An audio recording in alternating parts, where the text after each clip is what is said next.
G'day fellas and welcome to a casted game. We are here on the brand new expansion for Age of Empires 4.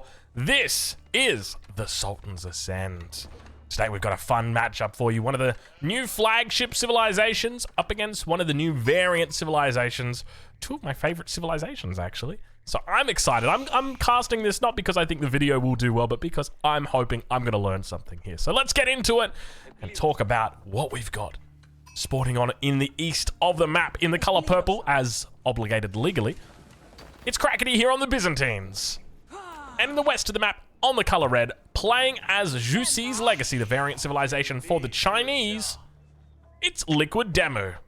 Ladies and gentlemen, welcome to a casted game. If you're enjoying this casted content, then make sure you leave a like on the video. Just jump out right now, drop that like and leave it. It really helps out the traction of the videos. Let's talk a little bit about what we've got for ourselves today. So we've got a fun matchup. Two civilizations that like to focus on the finest things or the finer things in life. You know what I'm talking about. I'm not talking about those early feudal stage games. I'm talking about the late game, baby. I'm talking about giving me big town centers with lots of villages underneath. That's what I want to see. I want to see baby boomers out here booming away. We already have a decent little opening coming through from Demu here. I'm loving it where he's going with this.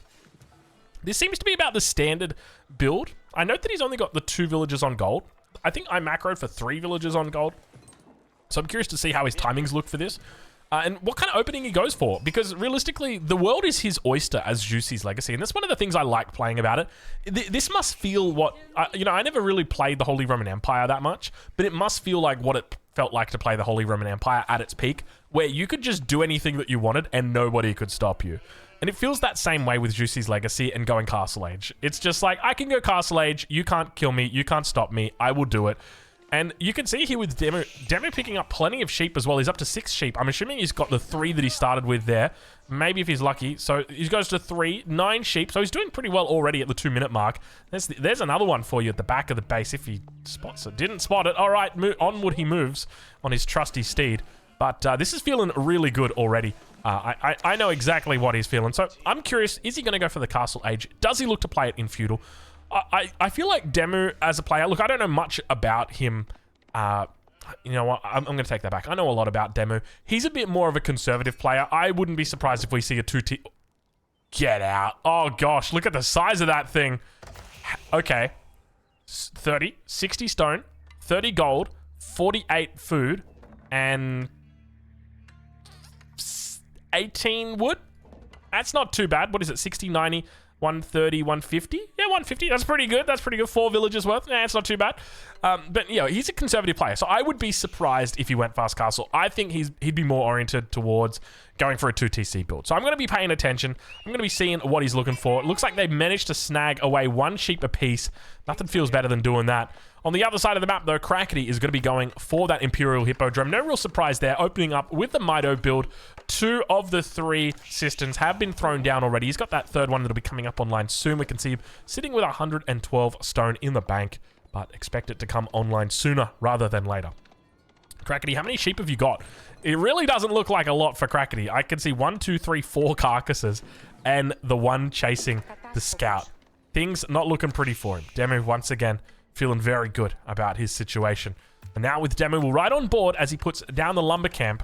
Not going to be looking to grab off the straggler trees too much. We can see he's still doing a little bit here, but he's going to be looking for Song Dynasty. Wants to check in at Song, which is pretty standard when you're playing this sort of Zhuxi Legacy opening. I guess he could also be looking... No, there's too many vills on wood to be going Castle Age at this stage. Let's check in and have a look. 10, 6, 6, 13. So, yeah, around the 30 gold mark, or 30 wood mark. So, you're talking about 120, 100... That is huge. That's like... Let's just math it out, just so that you guys know. So, we've got 30, 60, 90. And then this is going to be 120, 130, 138. And then this will be 168. 168, my lord, that is crazy. That's like 4.5 villages. Compare that to what the Malians get, and they're like less than 2 villages. Jeez, talk about power creep, eh? All right, well, Crackety's up over in the feudal age on this east side of the map. The third of the systems is slowly but steadily being added to the aqueduct network. The first of the horsemen's come out, and you can see he's headed straight towards those meditation gardens, but have no fear, the Jiangnan Tower is here, and with that, it will mean a single barracks placed down is all you need to defend this position, as all you'll need to do is march that spearman over that naturally spawns from the Jiangnan Tower when you complete the barracks in the Song Dynasty. Well, not in the Song Dynasty, just when you complete it. All right, well, plenty of villages here on stone. I'm curious what kind of timing Demo looks to get. The most optimal timing I've found, if I remember correctly, was around the 5-minute 10 mark. I'd have to go back and refer to the previous videos. But you can see he looks like he's pretty close to this, just considering the style that he's played for. So that's important to note. And obviously, it depends on spawn as well. But I suspect we're probably going to have that TC coming up within next 10 to 15 seconds. The question's going to be if he's able to hold it or not, because there are horsemen in the area, and these guys do have their Expilatores upgrade in, which means that they will be hunting these villages, an extra 2 damage on them. And Townsend is going to go down adjacent. I was going to say adjacent. It's not really. It's like diagonal. Diagonal from that main town center. Doesn't look to throw it on the gold, though. I guess it's one of those things where it's like, wait, is he looking for a third TC? He's looking for a third TC. Oh, you sneaky little dog. Oh, no, Demu, you are very, very cheeky. He's going 3 TC. He's got to be. There's no two ways about it. I know this guy. You're paying a discounted price in the Song Dynasty. You might as well. I mean, that's what life is all about, right? If you can get a 2-for-1 sale, you might as well do it. You know, even if you don't need the second Dr. Pepper, hey, I'm not going to argue with a free Dr. Pepper. Give it to me. Anyway, slowly and steadily working on this meditation gardens, reducing that income down quite a bit here, but obviously it's still doing work. Barracks is coming up. One barracks probably not going to be enough to challenge the horseman here. Might need to train a spearman or 2, and he's got the resources in the bank to do it here, so don't be surprised if he goes for it. But yeah, at this stage, Demu under pressure early on. Villagers going to continue moving out. I like this early transition of villagers out towards these berry bushes. Get them out nice and early. Start that trickle in. Second TC through for Crackety as well. Thrown down on the berries. Now, these are his main starting berries. Important to note. He does have front berry spawn. Look at this. Front berries for Crackety. Double back berries for his opponent. Always, I tell you what. I mean, I get that Age of Empires 4 is procedurally generated. All Age of Empires have had procedurally generated maps. But me, personally, I just prefer static maps. Man, if I could play the exact same spawn of Dry Arabia every single time, and I knew where everything would be, like maybe they rotated out the gold, the stone, the berry bushes, and the wood lines. Like they just made those things variable, but everything else was identical always. Like I always knew where the sacred sites would be. I always knew there'd be a large gold vein in close proximity to the sacred site. You know, I would not have a problem with that. I would absolutely not have a problem with that, because it guarantees that things like this don't happen, where you've got one civ that relies on the berries, that being the Byzantines, that don't have them on the front, whereas their opponent that don't really care about the berries have them on the back nice and safe, even if they did care about them. So it's those small little things. But we can now start to see, oh my god, you know, we were talking about 2 TCs or adding in a third one. Jeez, talk about adding in an archery range or 2. Demu, I think somebody upset him, because that is a lot of production. Look at the amount of ranges he's got. 8 minutes into the game, and he's like, I think we can afford a range or 2. This is part of the reason why I think Jusey's Legacy is great for new players as well, because you can overbuild on your production, and it's going to reward you with units for free. And even if you overbuild on the production, it's a good thing, right? Because your macro as a new player, it's not going to be very good, which means that you could spend those resources making lots of units from your plentiful production. So that's the way I see it. Nice little defense, though. Meditation Gardens is back online, 120. Yeah, it's a good time right now to be a Meditation Garden enjoyer. Farm transition coming through as well. Loving this position, and I love it. I looked at the minimap, and as I was about to look at the minimap, I was preparing my cursor to click, and I was going to say, you know what I really want to see right now, though, from Demu? Walls. And look what he's doing. He's walling up. This is just perfect timing. Now you're kind of faced with that that question. What do I do here? Do I spend more wood on a wall, or do I try and kill the scout? Have we got... Is he using that just purely for... The scout has +4 damage. Dude, look at this scout. Man, this scout could take names right now. Horsemen coming in on the backside do get a villager kill. Second villager kill might be found. Indeed it is. They're going to run over to the far side and see if they can get any more shots off. These guys are doing a lot of damage here. It's not going to be quite enough to two-shot, but unfortunately, you can see him just chasing away these villagers. Beautiful control coming out from Demu. Villager, will it go down? No, it will not. Very well held there by Demu. Only losing just a 2-villager total. Not bad at all. And that single sheep still chilling out there. He's still on berries, by the way. I love this, though. You know, Demu's really just playing the Juicy Legacy the exact way that they should be. Farm transition before 10 minutes. Look at this. He's got a full granary up and ready to run at 10 minutes. And he doesn't feel under pressure at all. That's what I love. There's a little bit of pressure. A little bit. But nothing too crazy. Now the walls come in. And I think this is just kind of where like the game defaults. And I think this is one of the things that you've got to do as Juicy's Legacy. It's naturally going to get to this point. If you're not going to go for the fast castle, then by all means, this definitely makes sense. But where does he go from here? He's got a number of options. I think he could probably look to castle from this point. He's got the walls up. As long as the walls come up, and you probably want to wall the front as well. Ideally, you don't want to leave that open. And he's got plenty of space back here to work with as well. That's the other thing to note. When you get these awkward little bases walling up like that, sometimes you do run out of space, but he's got so much space to work with back here. You could really see a Chinese powerhouse economy. But yeah, I wouldn't be surprised to see that age up come through shortly. Just as I say that, he queues up a whole bunch of units. All right, let's see it, Demo. What's he going to throw at his opponent? Crackety. Now, plenty of villagers up on deer here. He's going to be looking at the castle age. You know, we were speaking about castle ages. There's your castle age for you. And he goes into javelin thrower as well.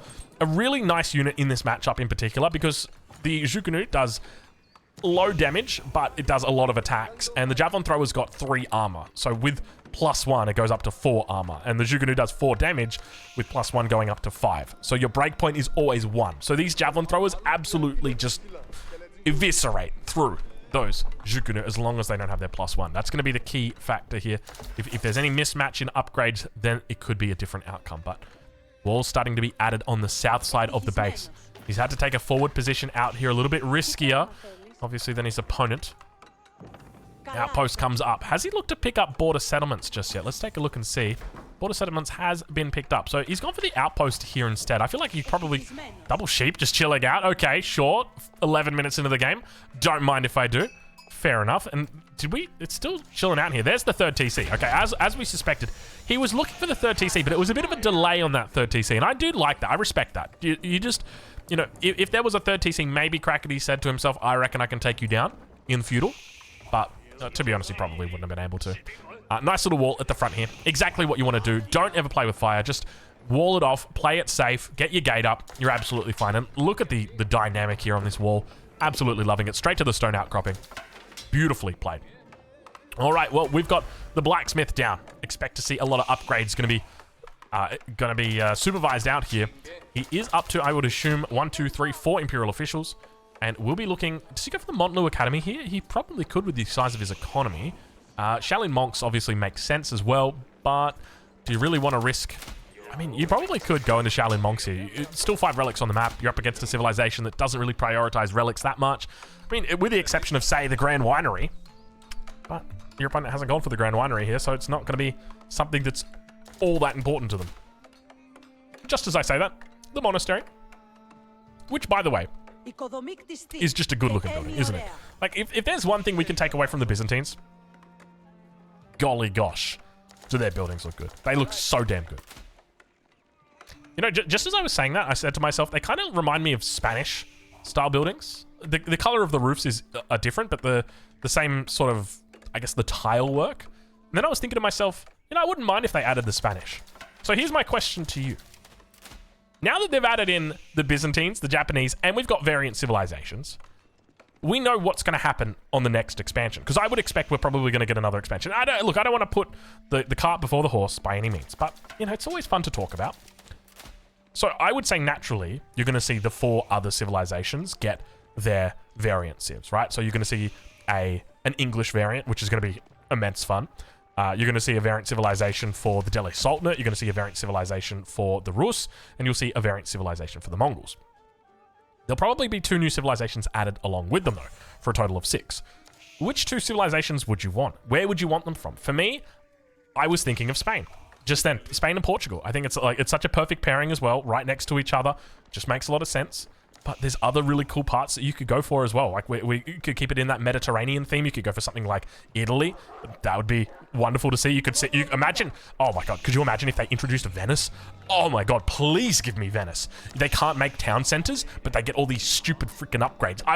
Oh, that would be so much fun. It's like, oh, how much fun was Venice in Civ 6? Did you guys ever play Civ 6? Venice, oof, that was just, that was fun.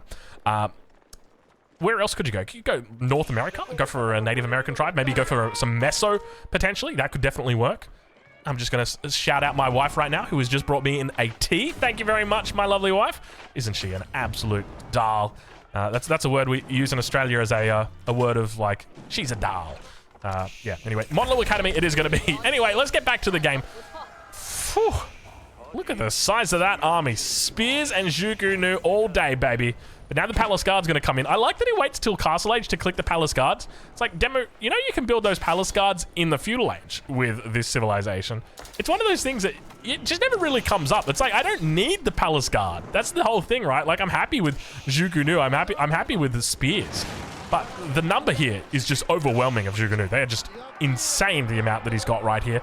You see the +2 armors come through for the javelin throw. It's not even going to matter. The Zhuge just have brute force on this. Palace Guard upgrade comes through. Veterancy on the Zhuge together with the spears about to arrive. And under the Meditation Gardens, they're going to climb to a crawl or slow to a crawl, because this is a peaceful landmark. This right here is a passive landmark. It doesn't appreciate you fighting underneath it. But you know what Crackety says? Crackety says, I don't care. I'm here to stay, and I'm Crackety, okay? First of the cataphracts come through. Might be looking for a little bit of a charge under the back. Indeed, it is breaking through those enemy lines. Doesn't hit too many of them, though, and we can see the spears quickly cleaning it up. Still, though, I gotta compliment him on his choice of going into the javelin throwers. They are doing absolute work on the back line, and they're just surviving. Look at them out here. Just, you know, they're minding their own business, having a good time. That's all I could say. Veterancy's come through on those Zhuge now. I'm curious to see, has he picked up +2 just yet? Let's check in with him. It does not look like. No +2 just yet from Demi. I don't think it really makes that much of a difference. You don't break any further on these, and you're against the Varangian Guards, you're not going to break any further either. So, yeah, I don't think there's too much of a problem with that. But you can see now the Palace Guards coming out mean that they're a little bit tankier than your average bear. So let's bring in that UI. You can see the crossbows are also joining out on the battlefield here for Crackety. But if anything, it's going to be a little bit tougher to micro with, because it will throw you off tempo from your javelin throwers. Camels now coming out. Relics getting picked up. Crackety taking 4 out of the 5 relics so far. 5th one walled safely behind Demu's red walls towards that top side, the west side of the map. Wallalok comes in. He wants to defend these units a little bit. Will bide himself a little bit of time. Down on the villager count by 24 villagers. Keep in mind, at this stage of the game, neither player has lost more than 2 villagers each. The second one for Crackety just being lost recently. But now Demu, oh my God, this is what China wishes it could be. This here is absolute peak performance. You might hate it, but this is what peak performance looks like. This is the dream. 51 of the world's best farms. Horticulture upgrade, no fertilization. Oh no, wait, it said fertilization. I don't know why it says fertilization. Horticulture's through though. And now Demu is just pumping. He is, look at the economy, 2,600 food per minute. Boy, oh boy. Mango, mango, mango, mango, mango on the back line. Oh, you love to see it. Second shot comes in, cleans the house up and says, well, there once 50,000 Zhuge used to live here. Now they don't. Now it's a graveyard of Zhuge. Now it's a war zone. Anyway, you guys know the meme. Now you know the dream and what happens when it becomes a reality. All right, plenty of units still being chased around. Crackety making a rare mistake here. No walls on this top side. We've seen Crackety do the most silly walls where he walls from like here all the way up to the top here. And yet we don't see them here. Villagers making a break. Lumber camp in the middle of the map. Why not, Crackety? You do you. I ain't gonna hate. And it feels like there's no real response to these Zhuge. Like, it's almost like they're the Zergling. The ranged Zergling at Age of Empires 4 at this stage. All right. Palace Guard in here, just chilling. Still needs those walls. I tell you what, like a single layer of walls would have solved many of these problems right now. Still production numbers not looking the best. 19 minutes through the game, and Demu's just outproducing by a mile. We see Imperial Red Seals now coming through for Demu. That's going to give him access to 2 more Imperial officials. On top of that, It'll also grant him an Imperial Official. Look how fast those Imperial Officials run. They get a little bit of food as well. He's just having an absolute dream over here. Look, can we just compare the pair, just quickly? 2,600, 3,000, 4,800. Yeah, we'll call it 5,000. Compared to his opponent, 14, 16, 3,000, 3,100, 3,300. It's a pretty decent difference. And there's the evidence right there. Juicy's library now going to be thrown in on that north side of the base. He's got so much space in here as well. He's absolutely living his best life. Look at the production here as well for Demu. Oh, this is it, man. This is the dream. You know, often I talk about civilizations and their goals. The Japanese. Very, very similar here to the Juicy's legacy. This is the goal. Make lots of farms. Make lots of units. Win game. Keep coming up now. Down on the south gold. It looks like Demu's going to spot it out. Denying it from coming up. You can see barely seconds away. It looks like Lord Doubt smiles upon it today. Villagers, he's going to have to cancel. Indeed, he does. He gets away from it. Villagers running for dear life. You can see them carrying away with their gold on their backs. But unfortunately for them, it looks like the road is not paved with gold today. But instead, will be paved with blood. Their blood. Which sucks because, you know, it's no one makes me bleed my own blood. Except for me. No, does he say that? I don't remember what he says exactly, but I just know it's no one makes me bleed my own blood. Anyway, good movie. So many good quotes from that movie. Gosh, what a wonderful movie. Anyway, we got some interesting upgrades starting to come through. 10,000 bolts is on the way. We've already seen timing attacks for the Zhuku-Nu that can be powerful. Do we see a new level of timing attack today? Elite Zhuku-Nus, +3 ranged armor, incendiary arrows, 10,000 bolts. How many upgrades can you stack on this unit? Will Demo look for it, or will he stay in the melee infantry composition? Their villagers, they still somehow manage to survive. He gets through. 6 of them get through. 5 of them get through. We lost Johnny right at the finish line. He unfortunately didn't get to finish the marathon today, but look at this Crackney here getting a resurgence of health. All of a sudden, he says, I'm in here. I brought the camels as well to the party. Camel riders looking strong. Grenadiers are out. You hear that sound? Let them shout. The Grenadiers are about. Mangadel moving forward. Teal drop shields coming through. 2 out of 3 sacred sites captured by his opponent. Crackety looking to try and finish off the military that's here. But the elite units are through. Crossbows working them down. Elite army tactics is also through. He's picked up plenty of upgrades in here. He's going to need to continue kiting back, and you can see how tanky these damn units are. At the same time, on the other side of the map, we've got Foreign Engineering Company now coming up for Crackety, exactly what he wants to be doing. We need to check in with him. We need to see how he's doing on that farming economy. That's the big thing for me at this stage of the game. I want to see Crackety sitting at least 50 farms. How many is he doing?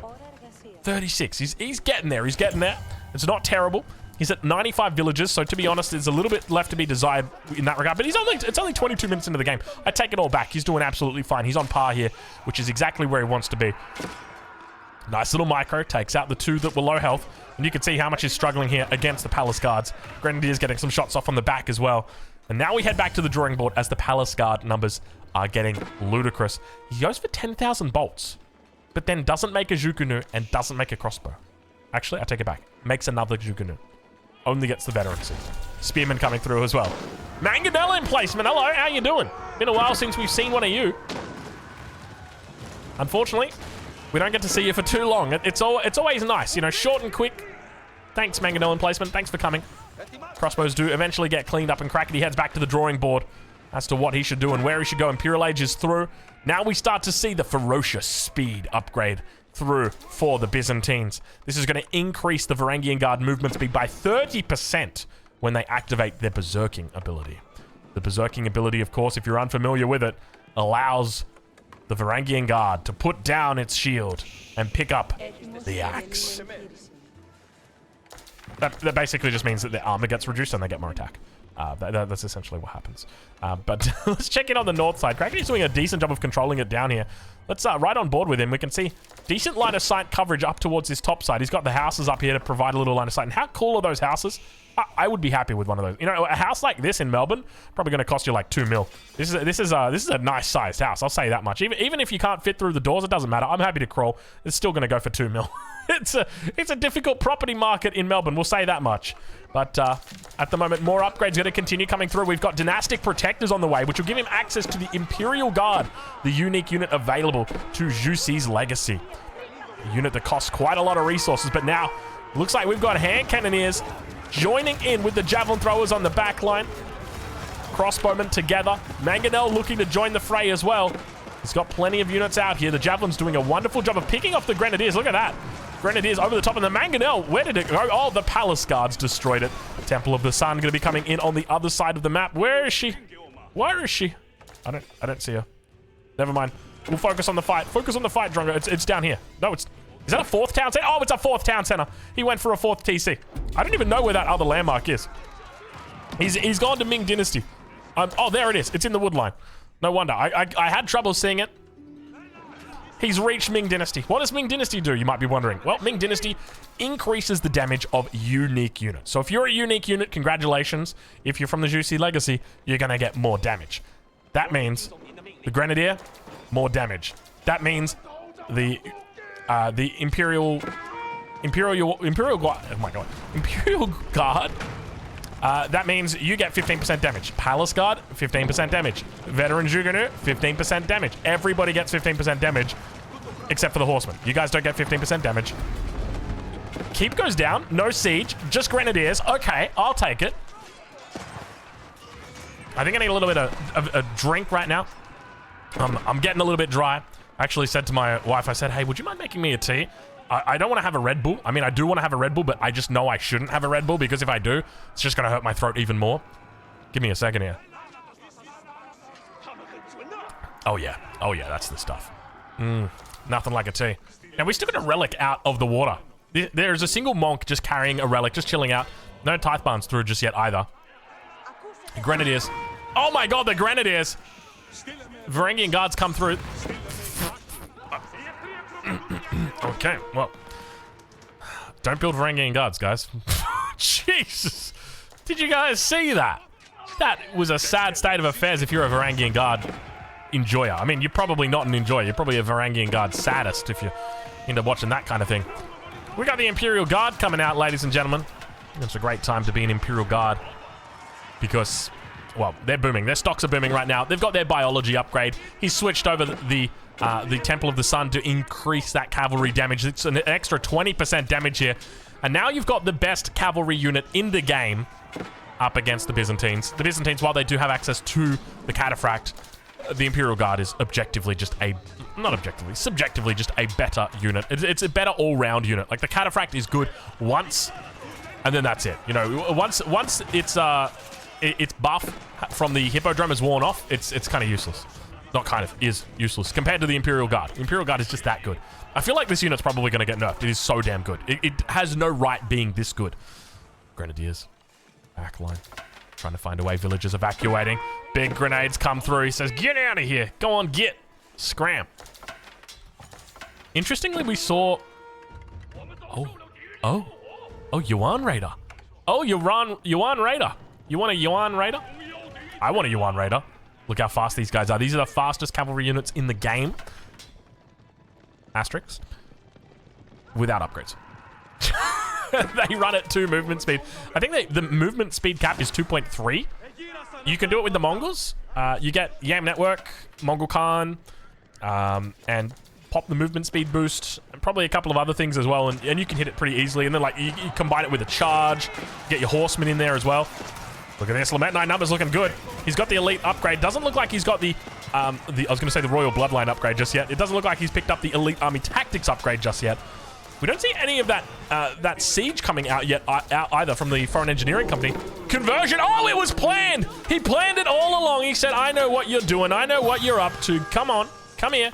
And look at the Lament Knight together with the Varangian Guard being rallied to the backside. But you can just see the Yuan Raider coming through here. Keep in mind, these guys do bonus damage against workers. It's not pretty. It's not pretty. This is a tough position to hold right now for Crackety. He's down on the villager count, and it's only going to get worse before it gets better. Vils being forced to run. Yuan Raider just literally sprinting through the base, and he says, how you doing? Yeah, nice to meet you. Hey, how you doing? I'm just in town for the weekend. Try the fish. It's good. Look at this. Sprints through, cleans him out. Oh, we got to talk about this unit. You know, obviously the Imperial... This is the new Fire Lancer. The new Fire Lancer, kind of crazy. It's actually better than the Fire Lancer, because the Fire Lancer excels in just killing those villagers right there.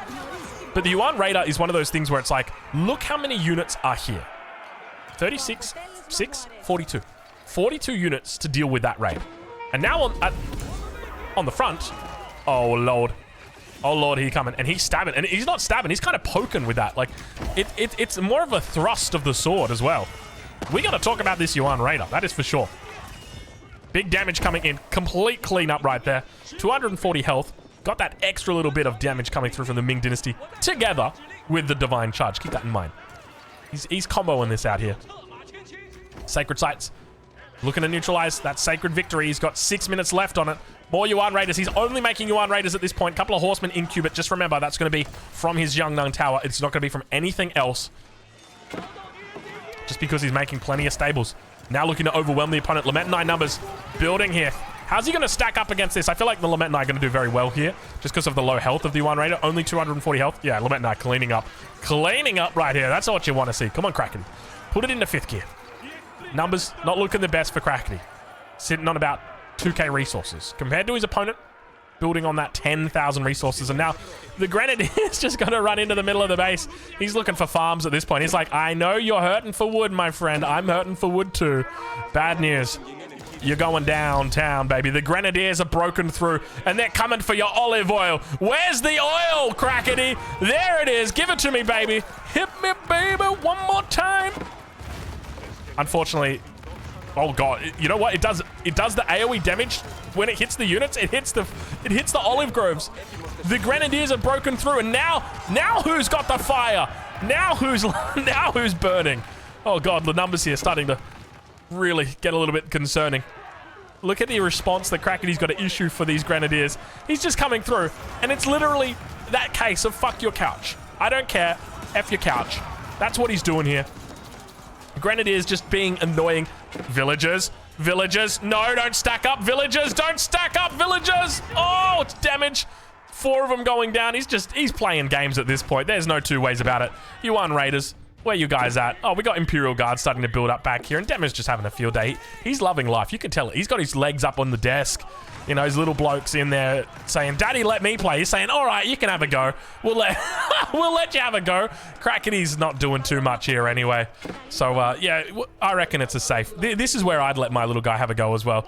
And you know what's crazy? Is the little guys, they just know how to ruin stuff. I don't know about you, but my son, when he gets on the keyboard, he does things that I didn't know were possible. Like, did you know it's possible to shut down a computer with 46 programs open in one keystroke? I didn't know it. He knows it. He presses the button and boom.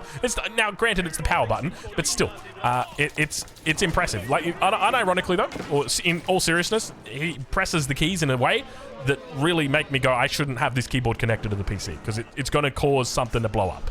Anyway, at this point, I feel like it's just a matter of time until Demu completely overruns his opponent with the Imperial Guard coming in on the back.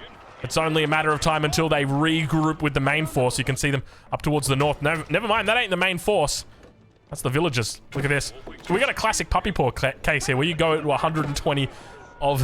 Look at the amount he's putting in here. I feel like maybe this unit should be 2 population. It's that good. But to be fair, if you make it 2 population... Do people even bother using it? Probably not. I mean, maybe. He's got 56 out at the moment. Because I guess you got to remember, like, we've got to talk about, you know, Lanchester's square and how important it is to have numbers on the field. 41 here versus 20. It's significantly different. It's not just double. It is, well, technically it's double. But when you compare that to the outcome of a fight, it is not just double. It's not like, oh, there's 3 units left. Oh, now there's 6 units left. No, it's like, oh, there was 3 units left with 20 Imperial Guard. Now there's 28 Imperial Guard left. Like, that's the difference that the 20 extra make. It's just, yeah. It'd probably be even more than that. Probably be like 36 left. It's kind of wild how that works. A couple of Imperial Guard going to be caught out right there. All right, here we go. Crackety now. Oh, look at the surround. He wants it. Let's get it. Give it to him, baby. The surround from all angles, and you can see, I don't know what he popped right there, but everything was glowing a little bit purple. The Imperial Guard just completely engulfing the front, and now you end up with that problem where, yeah, you've made spearmen, and they counter the Imperial Guard, but the problem is your opponent spent 6 times the amount on Imperial Guards to what you spent on spears, and now slowly, but oh, it's the poison. Oh, because of course, he's got the poison hitting all of the Imperial Guard, but the numbers just aren't going to be there. We even see Grenadiers coming out, the last attempt, and with the Imperial Guard heading towards the base of Crackety, it feels like only certainly we can see one result.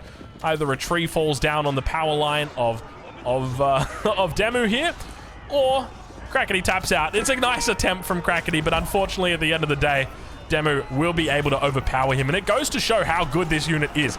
Is this unit a little too good? Perhaps. Probably. It seems pretty damn good. Able to overrun the enemy base with ease at this stage of the game. But you got to remember, we got to just take it back. You got to think about how many resources are going into these units. You know, the same thing happens with French Royal Knights.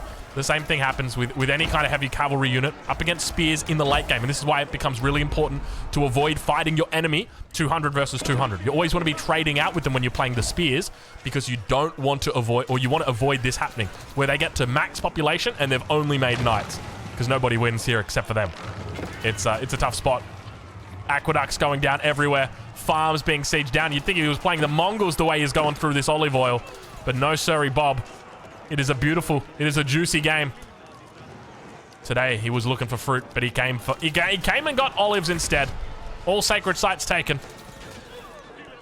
And all of the base under siege at this stage. Barely any villagers left. You can see Crackety still trying to make it work. Crackety. It ain't happening. It ain't happening. Crackety taps out. Ladies and gentlemen, I hope you've enjoyed this casted game. Make sure you go and check out our 2 creators. I'll leave links in the description to where you can watch them live over on Twitch. They stream every single day. They're both wonderful to watch. So go check them out. Go say good day from me. And of course, I'll catch you guys in the next one. Thank you so much for watching.